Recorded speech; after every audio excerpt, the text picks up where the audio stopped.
Good morning students. हम लोगों ने हमारे लेक्चर नंबर फर्स्ट में जो हमने साइंस का लेक्चर स्टार्ट किया था, मैंने आपको स्टार्टिंग में ही बोला था कि हमारी जो क्लासेस है, जो नॉर्मली आरबीएससी क्लासेस थी, वो क्या हो गई है, अब चेंज हो गई। पूरा पैटर्न प्रॉपरली जो आप पढ़ोगे किसका पढ़ोगे, सीबीएसई का। हमारी बुक्स में पूरा चेंज आ गया है, ठीक है। तो नॉर्मली बोला जाए तो हमारा लेक्चर जो है या हमारे जो पॉइंट्स है, हमारी जो थ्योरी है, बहुत छोटी हो गई और बहुत ईजी है।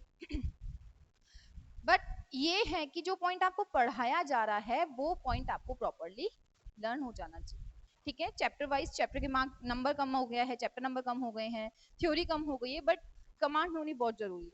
तो जो आपने स्टैटिक बेसिक थ्योरीज पढ़ी हैं या उस दिन जो आपको पढ़ाया गया था, वो एक बार अपन वापस से रिवाइंड करेंगे, जो हमारा लेक्चर नंबर फर्स्ट में हमने पढ़ा, ठीक है। और ये हमारा लेक्चर नंबर 2 है, जिसमें हमने वापस से मैटर इन आवर सराउंडिंग, हमारा चैप्टर कंप्लीट नहीं हुआ था, तो पहले हम लेंगे उसका बेसिक पॉइंट्स जो हमने उस दिन रीड किए थे, जो हमारे क्वेश्चंस पुट हो रहे थे, फिर हम पढ़ेंगे आगे के पॉइंट्स, ओके। तो उस दिन हमने हमारी बुक में जो लेक्चर लिया गया था, लेक्चर नंबर फर्स्ट, उसमें हमने क्या रीड किया था, मैटर। सबसे पहला पॉइंट जो बन रहा था वो क्या था, मैटर। मैटर के बारे में हमने क्या पढ़ा था, मैंने आपको बोला था एनीथिंग, कुछ भी जो चीज कहीं रखी गई है और वो एक स्पेस कवर कर रही है, हम हैं, हम स्पेस कवर करते हैं या नहीं करते, करते हैं। हम यहाँ खड़े हैं, हम बैठेंगे, चेयर पे स्पेस कवर किया, वो चेयर है, वो भी एक स्पेस जगह है। तो क्या हुआ मैटर का meaning, anything which occupy space, कोई भी चीज जो स्पेस कवर करती है, ठीक है। तो anything which occupy space known as matter, कोई भी चीज जो स्पेस कवर करेगी। तो दो वर्ड आने चाहिए सिर्फ इसमें, याद रहने चाहिए, स्पेस, ऑक्यूपाई, कुछ भी, anything which occupy space, that is known as matter. क्या कहलाती है वो, मैटर। फिर सेकंड क्वेश्चन जो इसमें मेनली पुट होता है कि अगर आपसे पूछा जाए मैटर की फिजिकल स्टेट क्या, फिजिकल नेचर कैसा है, फिजिकल प्रॉपर्टी में आप क्या बताएंगे, तो मैटर की जो फिजिकल प्रॉपर्टी होती है उसका मतलब है वो बहुत टाइनी से पार्टिकल से मिलकर के बनता है। तो जो फर्स्ट पॉइंट बनता है ना इसकी फिजिकल प्रॉपर्टी का, वो क्या बनता है, इसकी फिजिकल प्रॉपर्टी का फर्स्ट पॉइंट क्या बनेगा, made up of tiny particles. बहुत छोटे छोटे किन से बनता है, ये पार्टिकल्स से। अभी जो पार्टिकल्स वर्ड आ रहा है, क्वेश्चन आता है मैम पार्टिकल्स कौन से, क्या, कुछ भी।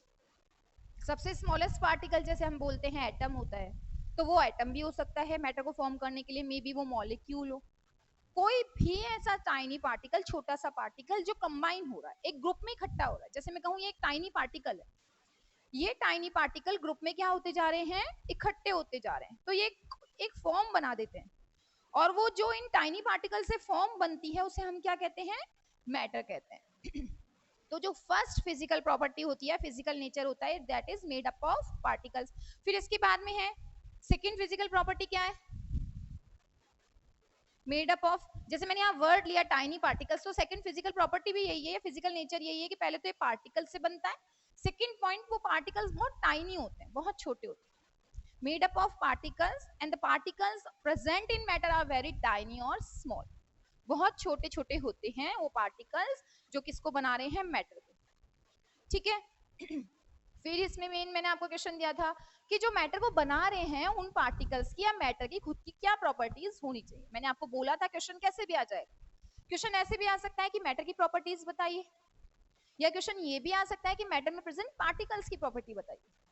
तो जो छोटे छोटे से टाइनी पार्टिकल्स उसको बना रहे हैं ना, वो उनकी खुद की क्या प्रॉपर्टी होनी चाहिए, ये मैंने आपको प्रॉपर्ली डिफाइन किया था कि अगर हम बहुत सारे टाइनी पार्टिकल्स को मिला के मैटर बना भी रहे हैं, तो इन छोटे छोटे टाइनी पार्टिकल्स की प्रॉपर्टी क्या होनी चाहिए, इन स्मॉल टाइनी पार्टिकल्स की प्रॉपर्टी होनी चाहिए फर्स्ट प्रॉपर्टी। किसकी है ये, जो पार्टिकल्स मैटर को फॉर्म करेंगे। तो जो ये टाइनी पार्टिकल्स हैं, ये जो मैटर को बना रहे हैं, इसका फर्स्ट पॉइंट जो उनकी खुद की मेन प्रॉपर्टी मानी गई है, इट मीन्स वो क्या है, स्पेस। क्या होगा, स्पेस बिटवीन देम। मैंने आपको फर्स्ट लेक्चर में प्रॉपर्ली डिफाइन किया था, एक बार वापस रिवाइज कर लेते हैं, स्पेस बिटवीन देम, उन पार्टिकल्स के बीच में क्या होना चाहिए, स्पेस होना चाहिए। ये फर्स्ट प्रॉपर्टी है उनकी या नेचर है उनका, टाइनी पार्टिकल्स का। सेकेंड अगर हम लें कि स्पेस है, तो फिर तो टूट जाने चाहिए थे। स्पेस होने का मतलब बहुत दूर है, और बहुत दूर है तो क्या मैटर बन जाएगा, एक पार्टिकल वहां है, एक पता नहीं कहाँ है, तो मैटर प्रॉपरली नहीं है। तो वो जो टाइनी पार्टिकल जो उस मैटर को बनाएंगे, फॉर्मेशन होगा, उन टाइनी पार्टिकल्स के बीच में स्पेस के साथ साथ किस चीज की नीड होती है? Force of attraction. किसकी? Force of attraction. अट्रैक्शन का मतलब एक दूसरे को अट्रैक्ट करने की पावर। जो भी टाइनी पार्टिकल्स होंगे, अगर उनके बीच में स्पेस है, गैप आ रहा है, तो वो गैप कंप्लीट किया जाएगा because of force of attraction. दो मार्कर हैं आपके पास या कोई भी दो चीजें, मैं इतना स्पेस कर दूं इन दोनों के बीच में, तो क्या एक दूसरे से ज्वाइंट हुए हैं, कोई चीज बना पा रहे? नहीं, दोनों अलग अलग हैं। लेकिन अगर स्पेस होते हुए भी बहुत क्लोज है और इनके बीच में फोर्स ऑफ अट्रैक्शन लग रहा है, अट्रैक्ट कर सकते हैं, तो जाकर के वो किसको बनाते हैं? मैटर को। तो फर्स्ट जो प्रॉपर्टी हुई that is space between them and this shows the force of attraction, वो फोर्स ऑफ अट्रैक्शन शो करते हैं। And the last third properties, third property क्या थी इनकी? Regular movement. क्या करते हैं? रेगुलरली मूव कर सकते हैं। क्या शो करते हैं? Regular movement. अब रेगुलर मूवमेंट का मतलब, इसकी भी मैंने बहुत अच्छा सा आपको एक एग्जांपल दिया था कि अगर हम वाटर बॉईल कर रहे हैं, कंटेनर आपका गैस पे रखा हुआ है, उसमें पानी है और आपने 2 टेबल स्पून उसमें चीनी डाली, बहुत जल्दी से वाटर बॉईल होएगा और वो शुगर उसमें क्या हो जाएगी? मिक्स हो जाएगी। चीनी मिल जाती है ना। बट अगर एक जगह बिल्कुल फ्रिज से निकला हुआ बर्फ का पानी है, उसमें आप चीनी डालोगे, तो क्या वो रखे रखे 1 सेकंड में मिक्स हो जाएगी? क्या नहीं हो पाएगी, क्योंकि वो पानी स्टेबल है, पार्टिकल बहुत ज्यादा मूवमेंट है, लेकिन रेगुलरली वो बहुत जल्दी मूव नहीं कर रहे। जबकि बॉईल हो रहा है पानी, तो फटाफट फटाफट बॉईल होने के कारण क्या हो रहा है? पार्टिकल्स मूव कर रहे। तो मूविंग पार्टिकल्स जो होते हैं वो बहुत जल्दी मिक्सिंग शो करते हैं, किसी भी चीज में मिक्स हो सकते हैं। तो अगर स्पेस है, फोर्स ऑफ अट्रैक्शन है और वो लगातार हिल रहे हैं, मूव कर रहे हैं, तो किसका फॉर्मेशन कर रहे हैं? मैटर का। तो इट मींस मैटर में प्रेजेंट पार्टिकल्स की प्रॉपर्टी क्या हुई? मैटर में प्रेजेंट पार्टिकल्स की प्रॉपर्टी हुई कि उनके बीच में स्पेस, अट्रैक्शन और रेगुलर मूवमेंट शो किया जाता है। अब इन तीनों को एक एक्टिविटी से ले लेते हैं हम। लेमन जूस है या शरबत है, शरबत तो आप लिखोगे नहीं, तो लेमन जूस ले लेते हैं। लेमन जूस है, तो जो जूस है उसमें आपने क्या क्या डाला? लेमन, शुगर और वाटर, 3 चीजें। तीनों के पार्टिकल्स के बीच में क्या होगा? स्पेस होगा। लाइक ये लेमन के पार्टिकल्स हैं, ये शुगर पार्टिकल्स हैं और ये हमारे वाटर पार्टिकल्स। स्पेस है। अब क्या स्टार्ट होगा? ये इधर गए, ठीक है, यहां से क्या होगा आपका? ये इधर आए और आपस में क्या होना शुरू हो गए? ये मिक्स होना स्टार्ट हो गए। तो इट मींस इनके बीच में क्या है? स्पेस है। अब फोर्स ऑफ अट्रैक्शन भी है।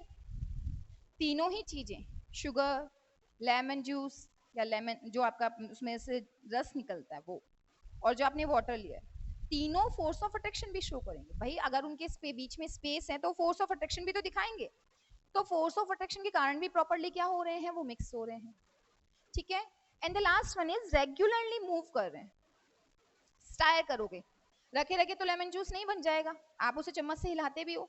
तो स्टायर जब उसको हिलाया जाता है तो पार्टिकल्स तीनों मूव होना स्टार्ट हो जाते हैं अलग अलग डायरेक्शन में, और जब वो मूव होते हैं तो वो इजीली एक दूसरे में क्या हो जाते हैं? मिक्स हो जाते हैं और किसको फॉर्म करते हैं? मैटर को। ठीक है, ये हो गया हमारा मैटर और मैटर में प्रेजेंट पार्टिकल्स की प्रॉपर्टी। अब अगर हम नेक्स्ट टॉपिक लें कैरेक्टरिस्टिक्स के बाद में, तो आती है स्टेट। ये भी मैंने आपको बहुत अच्छे से समझाई थी कि नॉर्मली 3 स्टेट्स हैं जो हम सुनते हैं कि ये सॉलिड, वाटर, लिक्विड, और जो स्मेल कर रहे हो जो हवा में है, गैसेस, थर्ड गैस। तो थर्ड टॉपिक जो था हमारा वो क्या था? States of matter. क्या थी? States of matter. States of matter में हमने क्या पढ़ा था? स्टेट्स ऑफ मैटर में मैंने आपको बताया था कि 3 स्टेट्स के अलावा भी, आपकी जो 3 स्टेट्स होती हैं उनके अलावा भी क्या होता है? 2 स्टेट्स और होती हैं।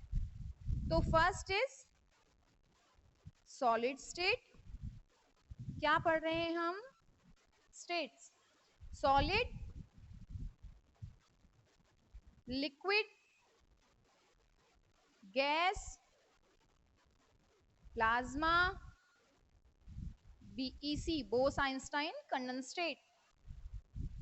अब इन तीनों की प्रॉपर्टीज में हमने क्या क्या डिफरेंसेस काउंट किए थे? सबसे पहले क्या लिया था?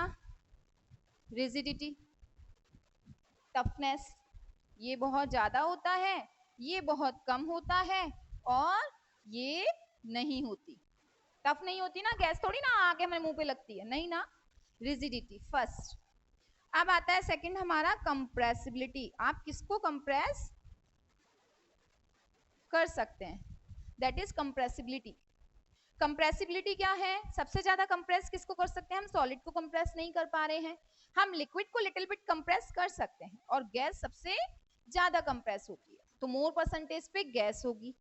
फिर थर्ड पॉइंट क्या है हमारा, क्या था कंप्रेसिबिलिटी के बाद में, जब रिजिडिटी हो गई है, कंप्रेसिबिलिटी उसको दबाने का मीनिंग निकल चुका है कि हम उसे दबा भी सकते हैं। टफनेस में हम सॉलिड को नहीं दबा सकते, यानी कि सबसे ज्यादा जो टफ है वो क्या है, सॉलिड।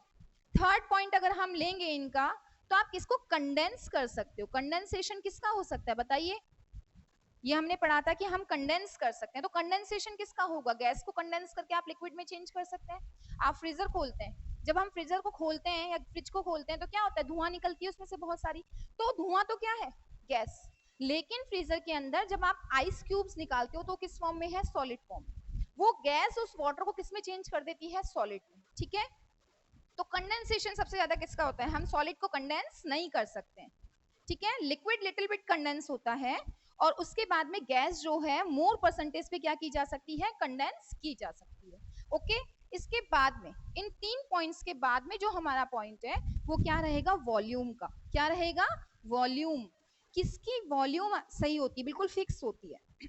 पानी को देखिए, एक ग्लास पानी लिया, एक ग्लास पानी को आपने कप में डाला, बड़ा जो मग होता है जिसमें अपन कॉफी मग कहते हैं उसमें डाल लिया, उस कॉफी मग से आपने उसे एक लोटे में रख लिया, एक प्लेट में डाल लिया, तो क्या एक ग्लास पानी कम हो गया क्या, नो। उसकी सिर्फ क्या चेंज हो गई, शेप चेंज हो गई, ठीक है। तो प्रॉपरली जो हमारा नेक्स्ट पॉइंट बन रहा है वो क्या है, इनके अलावा कौन सी स्टेट क्या एक्सप्लेन करेंगे आप, इनका वॉल्यूम। सॉलिड का वॉल्यूम क्या है आपका, फिक्स होता है। लिक्विड, भाई सॉलिड तो फिक्स है ही, ये बोर्ड थोड़ी ना कल को छोटा हो जाएगा, नहीं। पानी एक ग्लास है तो एक ग्लास रहेगा, सिर्फ उसकी शेप फिक्स नहीं है। गैस की कोई वॉल्यूम फिक्स नहीं होती, डेफिनेट नहीं होती। और वॉल्यूम के बाद में लास्ट जो मैं बार बार वर्ड बोल रही हूँ, दैट इज शेप। क्या होता है, शेप। किसकी फिक्स होती है शेप, सॉलिड की। किसकी, सॉलिड की। तो इसकी शेप फिक्स होती है, लिक्विड की कोई फिक्स शेप नहीं होती है, और गैस तो वैसे ही नहीं है। तो ये तो हो गई स्टार्टिंग 3 स्टेट्स की प्रॉपर्टीज जो हमने पढ़ी, सफिशिएंट है। अगर आपके 9th में क्वेश्चन आता है कि स्टेट्स की प्रॉपर्टी बताइए या सॉलिड, लिक्विड, और इनको डिफरेंशिएट कीजिए कि डिफरेंशिएट कैसे होंगे एक दूसरे से, तो आप इन दोनों को क्या कर सकते हैं, इन तीनों को इन पॉइंट्स के बेसिस पे एक्सप्लेन कर सकते हैं। अब कि मैम आपने तीनों तो समझा दी, 2 स्टेट्स कौन सी हैं ये भी मैंने उस दिन आपको प्रॉपर्ली समझाया था कि एक फ्लोरोसेंट ट्यूब थी, एक ग्लास ट्यूब थी जिसके अंदर कलर प्रोड्यूस होता है, फ्लोरोसेंट। आप लोगों ने देखा है ट्रैफिक पुलिस होती है, या आप कभी होटल में खाना खाने जाते हैं, हाईवेज पे जाते हैं, तो वो होटल वाले एक रेड कलर का स्टिक हिलाते हैं जिससे हमको पता चलता है कि यहाँ पर कोई ढाबा या होटल है। देखा है, रेडिश ऑरेंजिश कलर का, okay, that is fluorescent tube. अब वो क्या है, वो प्लाज्मा स्टेट। क्या है, वो एक प्लाज्मा स्टेट होती है। क्या होता है इसमें, उस ट्यूब के अंदर क्या होता है, गैस फिल होती है। क्या होती है, गैस। कौन सी गैस, मैंने उस दिन भी बताया था आपको, या तो वो इनर्ट गैस होगी या फिर वो क्या होगी, इसको आप क्या लिख सकते हो, नोबल गैस। कौन से एग्जाम्पल लिए थे हमने, हीलियम और नियोन। क्या लिया था, हीलियम और नियोन, 2 एग्जाम्पल लिए थे ना। इन गैसेस को फिल कर लिया गया। अब जब ट्यूब के अंदर इनको फिल किया गया तो क्या हुआ, उसमें इलेक्ट्रिसिटी पास कराई। क्या पास कराई आपने, इलेक्ट्रिसिटी। जब उसमें बिजली गई तो ये नोबल गैसेस जो फिल हुई हुई हैं ये क्या हो जाती हैं, आयोनाइज्ड हो जाती हैं। क्या हो जाती हैं, आयोनाइज्ड। और आयोनाइज्ड होकर के क्या शो करती हैं, ये कलर, लाइक हीलियम येलो और नियॉन ब्लू। तो प्लाज्मा स्टेट क्या थी, एक फ्लोरोसेंट ट्यूब के अंदर नोबल गैसेस को फिल करना और इलेक्ट्रिसिटी पास करा के उसे आयोनाइज करवाना, ताकि वो क्या शो करे, कलर। वो स्टेट प्लाज्मा स्टेट है। नेक्स्ट आता है बीईसी स्टेट। क्या है, बोस आइंस्टाइन ने क्या किया, बोस और आइंस्टाइन ने क्या किया, उनने भी एक ट्यूब ले ली, बट उसमें क्या भरा उनने, नॉर्मल गैस फिल कर दी। नॉर्मल गैस को फिल किया तो उसका टेम्परेचर बहुत लो रख दिया, टेम्परेचर बहुत ज्यादा क्या कर दिया, लो कर दिया। जब आप नॉर्मल गैस के टेम्परेचर को दोगे ही नहीं, नॉर्मल गैस को बिल्कुल लो टेम्परेचर पे ले जाओगे तो क्या होगा, ठंडा होगा। तो क्या स्टार्ट करी उस ट्यूब के अंदर, क्या स्टार्ट हो गई, कूलिंग। क्या स्टार्ट हुई, कूलिंग। और कूलिंग होने के कारण क्या हो गया, कंडेंसेशन, लिक्विड पार्ट बना कुछ, that is known as BEC, वो लिक्विड पार्ट कहलाया। ठीक है, ये समझ में आ गई दोनों स्टेट्स। अगर आपको क्वेश्चन आएगा तो कभी भी स्टेट्स डिफरेंशिएशन जो होगा उसमें आप सिर्फ सॉलिड लिक्विड गैस स्टेट्स को ही डिफरेंशिएट करोगे। क्वेश्चन अलग से पूछा जाएगा कि प्लाज्मा स्टेट्स को डिफाइन करो या बीईसी को डिफाइन करो, या मे बी दोनों को डिफाइन करो। ओके, नेक्स्ट जो हमारा टॉपिक था इन स्टेट्स के बाद में, वो था, मैंने आपको बताया था कि सारी स्टेट्स जो हैं वो एक दूसरे में इंटर कन्वर्ट होती हैं, और बहुत अच्छे से मैंने उसको डिफाइन भी किया था। बर्फ जो होती है वो पानी में, यानी कि आइस क्यूब्स जो होती हैं वाटर बना लेती हैं। आप और हीट दोगे तो वो किस में चेंज हो जाएगी, वेपर में। फिर वापस से वेपर को ठंडा करोगे तो पानी, और पानी को ठंडा करोगे तो वापस से आइस क्यूब बन जाएंगे, जिनके नेम्स मैंने आपको लिखवा दिए थे।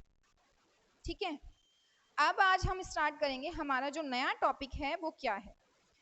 आप लोगों ने कभी, मम्मा खाना बनाते हैं, ठीक है, या दिया बत्ती करते हैं, पूजा करते हैं, जब पूजा की जाती है तो जो वहां बत्ती लगाई जाती है, अगरबत्ती जो आती है, जो स्मेल प्रोड्यूस होती है, किसी और रूम में या पूजा घर के अंदर जो बत्ती लगाई जा रही है उसकी स्मेल आप तक कैसे आ रही है, कभी नोट किया है कि हमारे तक कैसे आई इसकी स्मेल, कभी सोचा, बत्ती तो वहां जल रही है इतना दूर, हम यहाँ बैठे हैं, क्यों आ रही है।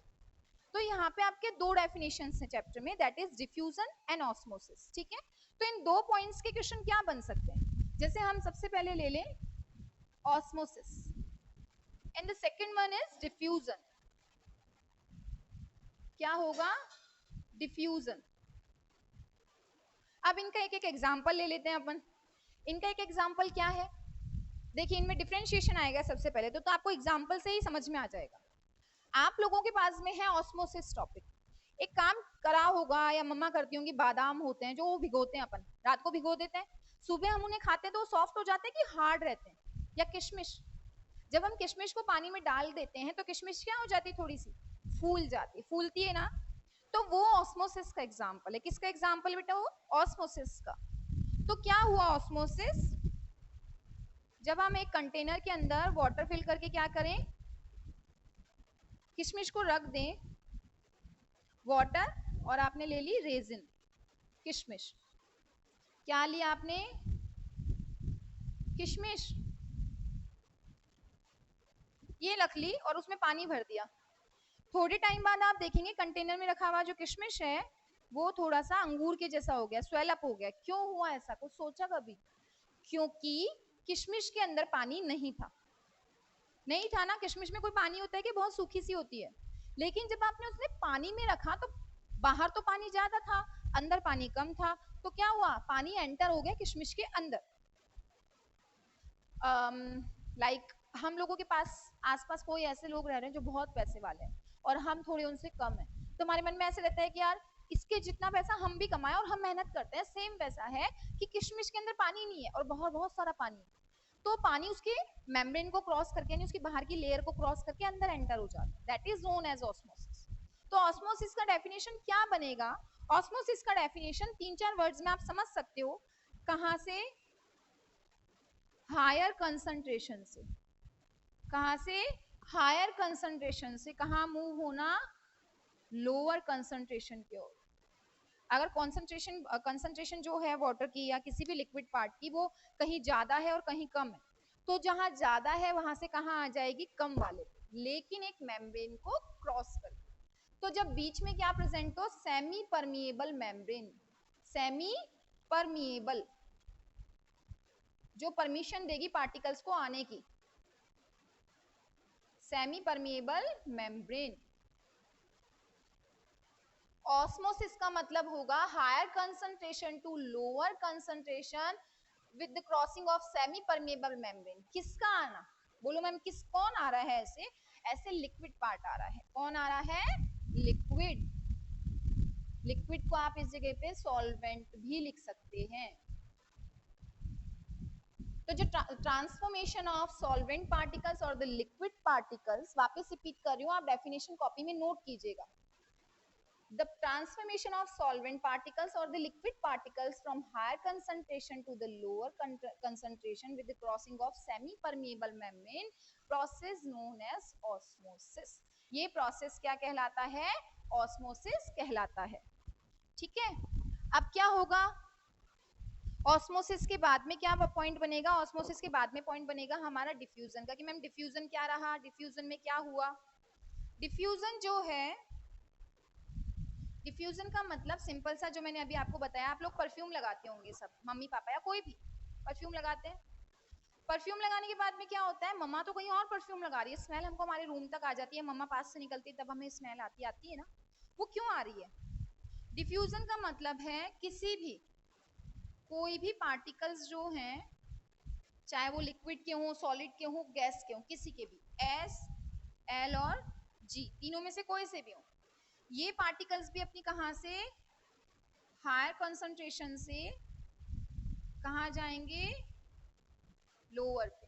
बट यहाँ पे कोई भी मेम्ब्रेन की नीड नहीं होगी, सेमी परमेबल मेम्ब्रेन की नीड नहीं होती. क्या ये है क्या कि कर्टेन लगा हुआ है कोई पतला सा या कुछ लगा हुआ है, उसको क्रॉस करके परफ्यूम की स्मेल आप तक आ रही है? नो.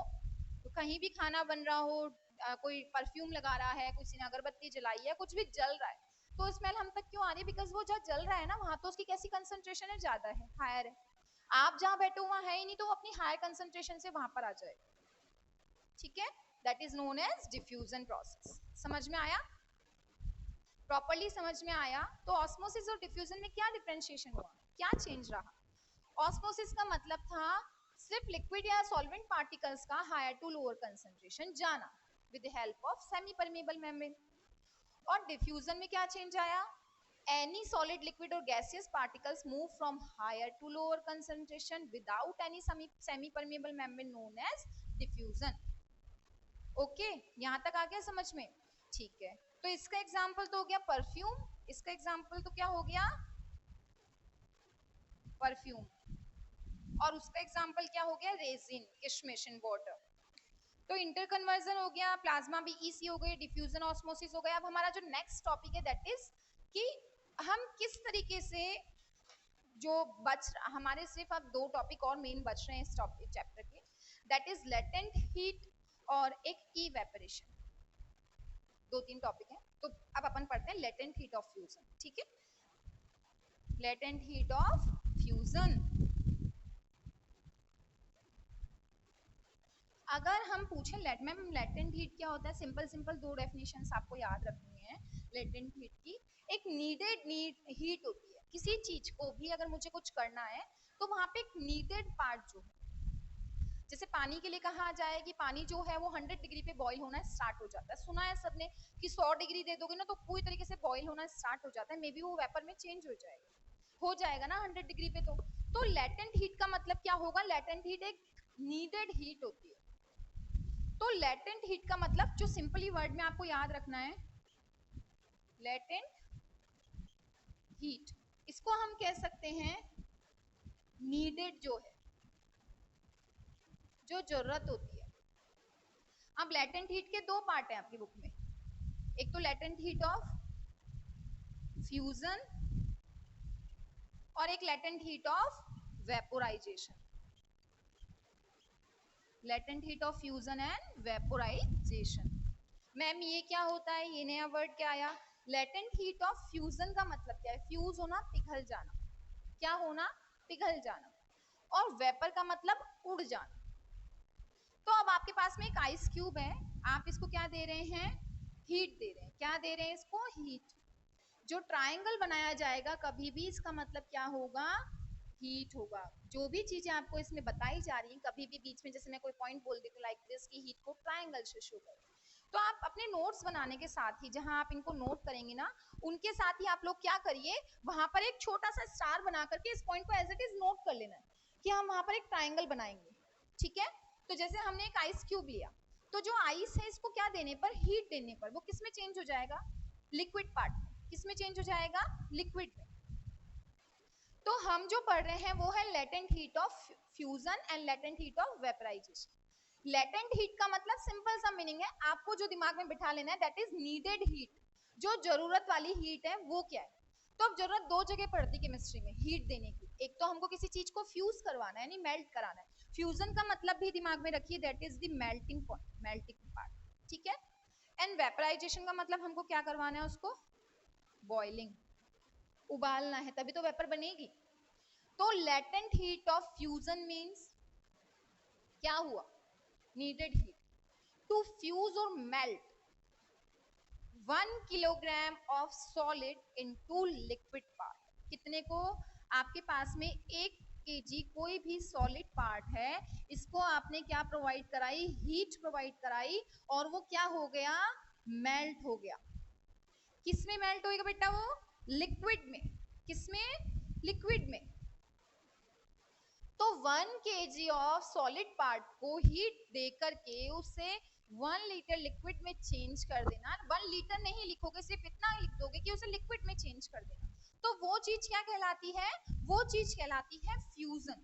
तो यहाँ अगर क्वेश्चन आता है कि लेटेंट हीट का मतलब, तो सिर्फ हमको यही नहीं लिख के आना कि लेटेंट हीट का मतलब नीडेड हीट होती है, नो। अगर क्वेश्चन का मार्क आ रहा है सिर्फ 1/4, तब तो एक, हाँ ठीक है मैम हमने एक लाइन में उसका पूरा डेफिनेशन लिख दिया। बट अगर 2 नंबर का आ गया तो एक लाइन से नहीं काम चलेगा ना। तो 2 नंबर में आपको प्रॉपर्ली बताना होता है कि लेटेंट हीट का मतलब है needed heat. There are 2 types of latent heat, first is the fusion and second is vaporisation. What do you mean by fusion heat, it mean simple meaning melting, ये ध्यान रख लोगे तो डेफिनेशन में कोई प्रॉब्लम नहीं आनी। और वेपोराइजेशन ये तो हम घर पे वैसे ही करते रहते हैं, कंटेनर रखा गैस पे, मम्मा ने पानी गर्म करने रखा है, कुछ भी रखा, अगर वो बॉईल होता रहेगा तो थोड़ी देर बाद कंटेनर में कुछ बचेगा ही नहीं, क्योंकि पानी तो पूरा वेपोराइज हो गया, दैट इज बॉइलिंग। तो वेपोराइजेशन का सेकंड मीनिंग क्या निकला, बॉइलिंग हुआ। अब इन दोनों के बाद हो रहा क्या है, 1 केजी सॉलिड को हीट दे करके मेल्ट करवाना और उसे लिक्विड पार्ट में चेंज कर देना, फ्यूज कर देना, मेल्टिंग या फ्यूजन कहलाता है। And that heat is needed is known as latent heat.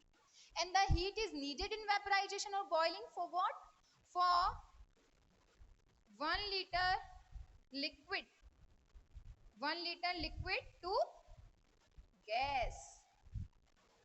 1 litre liquid को प्रॉपरली वेपोराइज करवा देने के लिए, बॉइलिंग तक ले जाने के लिए जो हीट दी जाती है वो उसकी लेटेंट हीट ऑफ वेपोराइजेशन कहलाती है। ठीक है, आ गया समझ में। अब आते हैं यहाँ पे 2 क्वेश्चन। मेल्टिंग से तो बनता है एमपी, क्या बनता है, MP, that is melting point. कौन सा पॉइंट बना, मेल्टिंग पॉइंट। और बॉइलिंग से क्या बनता है, बीपी, क्या बनता है, BP, that is boiling point. अच्छा समझ आया कुछ क्या होता है मैम, ये है, आप जब कंटेनर में आइस रखेंगे तो आइस डालते तो उबल के वेपर नहीं बन जाएगी ना, सबसे पहले तो क्या होएगी, मेल्ट होएगी। तो वो पॉइंट जिसके ऊपर आपका सॉलिड लिक्विड में चेंज होना स्टार्ट हो चुका है, that is your melting point. वो उसका कौन सा पॉइंट है, मेल्टिंग पॉइंट। और वो टेम्परेचर, वो पॉइंट जिसके ऊपर वो वेपर में चेंज होना स्टार्ट हो चुका है, that is the boiling point. तो ये हुआ उसका बेसिक नॉलेज। आप जब बुक पढ़ेंगे ना तो आपको कई बच्चों को तो मिलेगा ही नहीं कि मैम ये टॉपिक तो था ही नहीं। अगर आप एक एक लाइन अपनी बुक में से पढ़ रहे हैं, टीचर जो पढ़ा रहा है उसके नोट्स बना रहे हैं, प्रॉपरली बैक साइड के क्वेश्चन आंसर्स भी कर रहे हैं, तो ऑफलाइन क्लासेस आर सफिशिएंट, बहुत है, ऑनलाइन क्लासेस सफिशिएंट हैं कि आपको सब समझ में आ रहा है। ठीक है, तो प्लीज आप लोग, क्योंकि थोड़ा सा कोर्स में चेंज आएगा, प्रॉपरली जो वर्ड्स हैं वो थोड़े चेंज हो जाएंगे कि हमको जो पढ़ना है, हाँ लेकिन कोर्स छोटा हो गया, तो ये आपके लिए बहुत अच्छा प्रॉफिट है, प्लस पॉइंट है कि आप अपने चैप्टर्स को बहुत अच्छे से प्रिपेयर करें। ठीक है, तो ये हुआ हमारा एमपी बीपी यानी मेल्टिंग एंड बॉइलिंग पॉइंट्स। एक हो गया हमारा latent heat of fusion and vaporisation, तो ये हुआ लेटेंट हीट का टॉपिक। अब मैंने आपको कहा था कि हमारे चैप्टर में अभी 2 पॉइंट्स और बच रहे हैं, तो वो 2 पॉइंट्स हमारे क्या बच रहे हैं, वो 2 पॉइंट्स हमारे बच रहे हैं, एक तो बच रहा है इवेपोरेशन और एक बच रहा है सेल्सियस एंड केल्विन। यहां तक सब समझ में आ गया आप लोगों को, अपना क्या क्या पॉइंट बना आज का। आज हमारे पॉइंट्स बने जो हमने पढ़े हैं, वो पॉइंट्स क्या क्या बन रहे हैं। फर्स्ट हमने पढ़ा जो हमको करना था कि लेटेंट हीट क्या होती है, फ्यूजन और लेटेंट हीट ऑफ वेपराइजेशन क्या होता है, वो हो गया। उससे पहले हमने पढ़ा कि बॉइलिंग और मेल्टिंग पॉइंट्स क्या होते हैं। इसके बाद में हमने पढ़ा स्टेट्स क्या होती हैं, वो स्टेट्स इंटर कन्वर्ट कैसे होती हैं। ये सारा हमारा टॉपिक कंप्लीट हो गया। तो लेक्चर नंबर 2 के अंदर हमने जो पढ़ा वो हमारा एटलीस्ट 80 to 85% चैप्टर कंप्लीट हो